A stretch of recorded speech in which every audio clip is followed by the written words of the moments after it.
할렐루야. 우리 주 예수 그리스도의 은혜와 평화가 이 부활의 기쁜 아침 여러분들의 삶 가운데 함께 하시기를 주님의 이름으로 간절히 기원을 드립니다. 우리 옆에 있는 분들과 다시 한번 인사 나눠보실까요? 우리 이렇게 인사합시다. 주님 부활하셨습니다.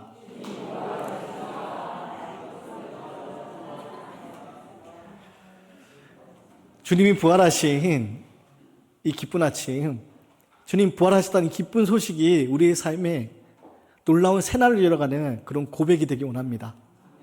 사망 권세를 깨뜨리시고 부활하신 주님이 바로 우리도 어두운 가운데서 빛 가운데로 인도하시고 새 삶을 살아갈 수 있도록 새 길을 여셨다는 그 사실을 우리가 믿음으로 고백할 수 있는 귀한 예배의 자리가 되기 원합니다. 주님 부활하신 이 기쁜 아침, 말씀을 준비하며 생각나는 한 사람이 있었습니다. 누구냐? 가룟 유다입니다. 가룟 유다가 만약 예수님 부활하실 것을 알았다면 가룟 유다가 예수님을 부인하고 은 30에 예수님을 팔았을까요? 아마 그러지 못했을 겁니다. 가룟 유다는 예수님이 부활할 것을 몰랐기에 예수님을 부인하고 은 30에 팔아버리게 되는 그런 일을 행하게 됩니다. 지저스 크라이스트 슈퍼스타라는 뮤지컬이 있습니다. 그 뮤지컬을 보면요, 이 가룟 유다의 그 심정을 각색해서 그렇게 보여주는데, 비록 성경엔 나오지 않는 이야기지만 그 뮤지컬 가운데 이런 장면이 나옵니다. 가룟 유다가 뒤늦게 후회하면서 슬퍼하면서 울부짖습니다. 울부짖으면서 외칩니다. 왜 나에게 말하지 않았습니까? 왜 나에게 말씀하지 않았습니까? 예수님이 다시 부활하실 것에 대해서 왜 말씀하시지 않았냐고, 왜 알려주시지 않았냐고, 그것을 뒤늦게 가룟 유다가 후회하며 울부짖는 장면이 나옵니다. 사랑하는 여러분, 예수님은 사실 부활에 대해서 미리 얘기하셨습니다. 그런데 그것을 알지 못했기에, 믿지 못했기에 가룟 유다는요, 예수님을 은 30에 팔아넘기게 되는, 그리고 그것이 뒤늦게 후회되어서 자책하면서 스스로 목숨을 끊게 되는 안타까운 그런 인생으로 마감할 수밖에 없었습니다. 여러분, 이 부활의 기쁜 아침에 오늘 이 예수님 부활하셨다, 주님 부활하셨다는 이 놀라운 소식이 오늘 우리에게는 어떻게 고백되고 있습니까?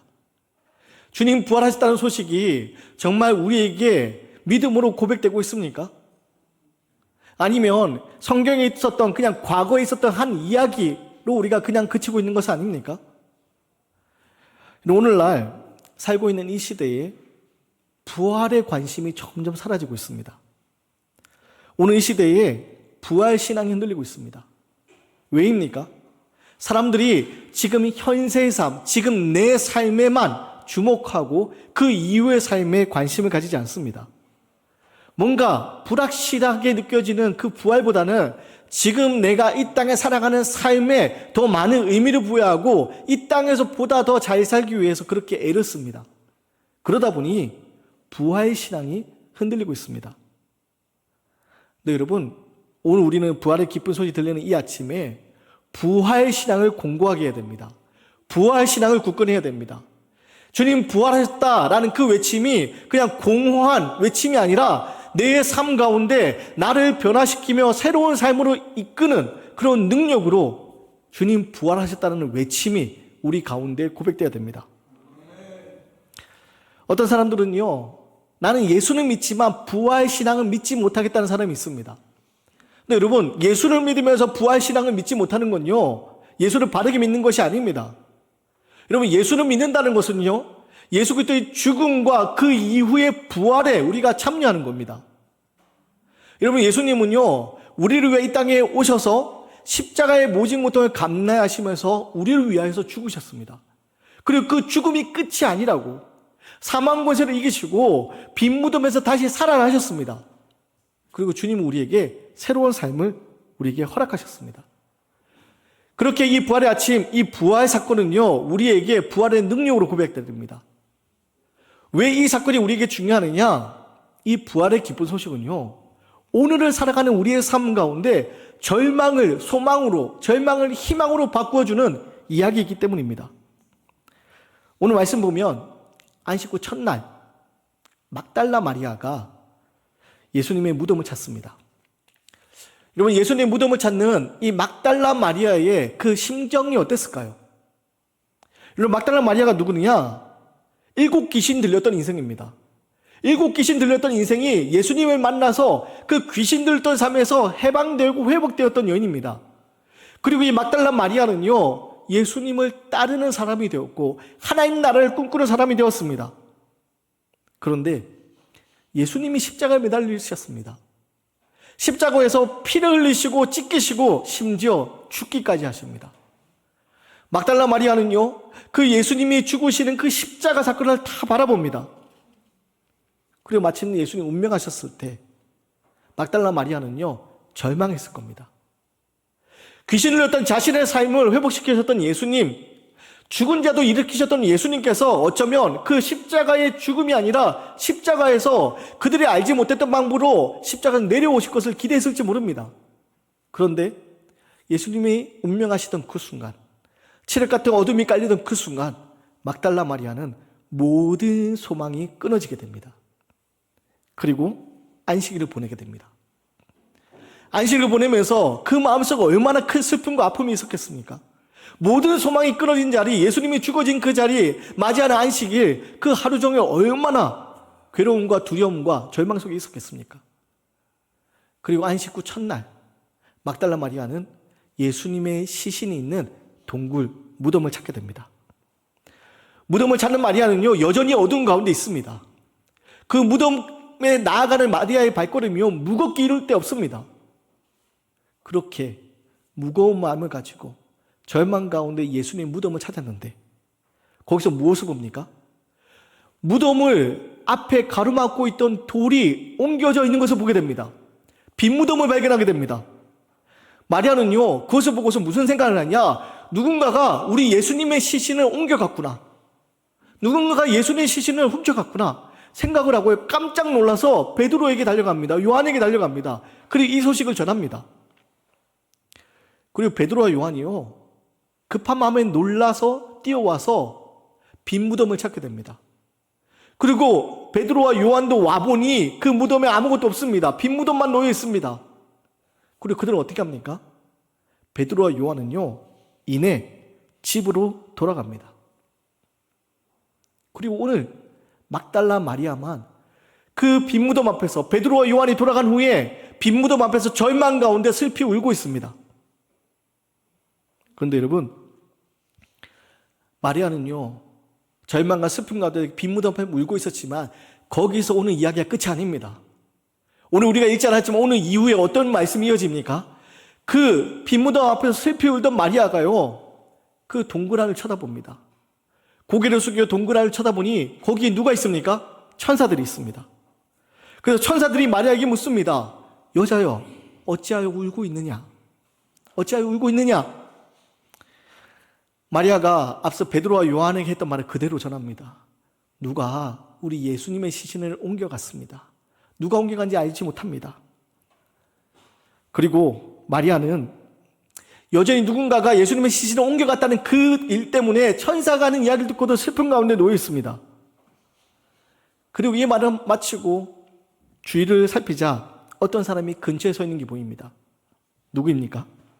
부활의 주님이었습니다. 근데 마리아는요, 너무나 큰 슬픔 가운데서 지금 부활의 주님을 알아보지 못합니다. 동산지기인 거로 생각합니다. 동산지기인 거로 생각하고 마리아는 누군가가 예수님의 시신을 옮겨갔다는 거기에 슬퍼하며 비통해하고 있을 때 예수님이 묻습니다. 여자여, 어찌하여 울고 있느냐? 앞서 천사가 했던 말과 똑같은 말씀을 예수님께서 들려주십니다. 여자여, 어찌하여 울고 있느냐? 지금 마리아의 마음속에는요, 마리아의 생각 속에는요, 단 한 가지 생각밖에 없습니다. 예수님의 시신을 누군가 옮겨갔으니 그 시신을 빨리 찾아야겠다.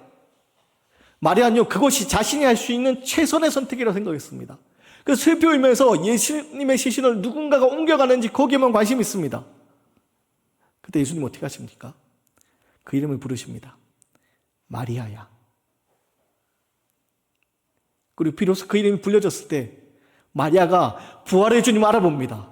부활의 주님을 알아보고 마리아는요, 그 자리에서 이야기합니다. 라보니, 선생님 하고 엎드리게 됩니다. 마리아는요, 아무것도 없는 빈 무덤에서 오늘 부활의 주님을 만납니다. 사랑하는 성도 여러분, 오늘 빈 무덤은요, 절망의 상황처럼 보입니다. 무덤은요, 죽음의 자리입니다. 죽음의 자리인데 심지어 예수님의 시신이 누군가 옮겨갔다고 생각한 그 빈 무덤입니다. 이로 말할 수 없는 절망의 자리가 그 빈 무덤처럼 보였습니다. 그런데 빈 무덤은요, 절망의 자리가 아닙니다.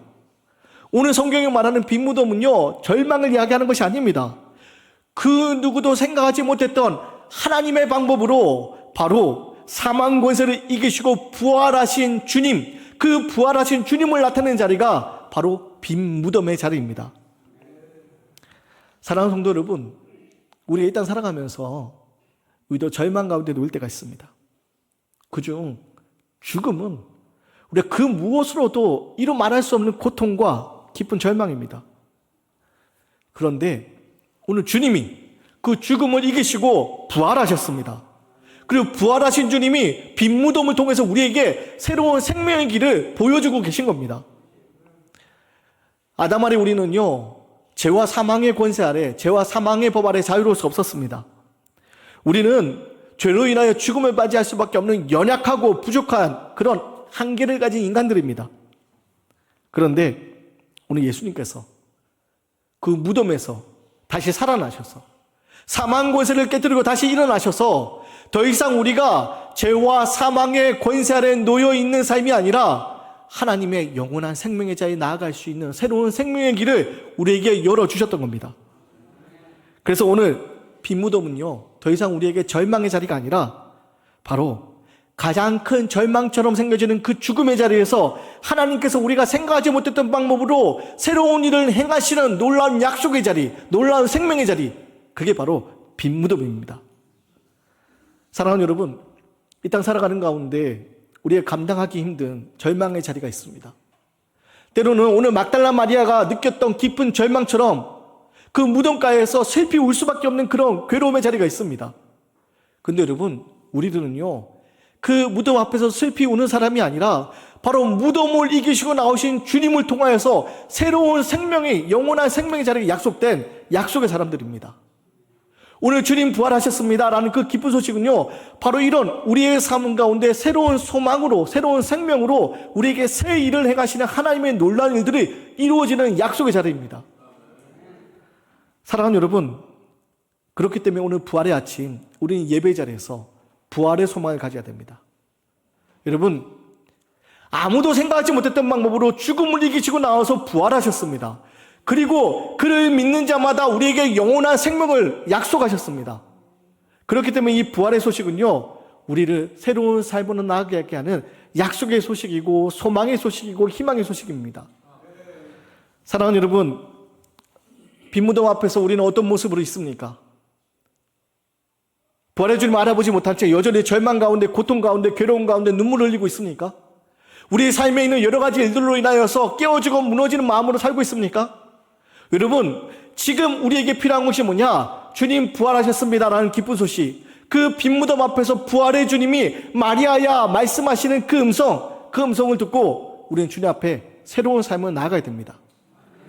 바라기는 이 부활의 아침, 빈 무덤이 영원한 절망의 자리, 죽음의 자리가 아니라 바로 주님 살아나신 놀라운 생명의 자리로, 새 일을 행하시는 놀라운 약속의 자리로 우리를 초대하시는 그 주님을 통하여서 우리의 삶 가운데, 우리 부활의 주님을 통하여서 새 일을, 새로운 영원한 생명의 자리에 나아가는 믿음의 삶이 되시기를 주님의 이름으로 간절히 기원 드리겠습니다.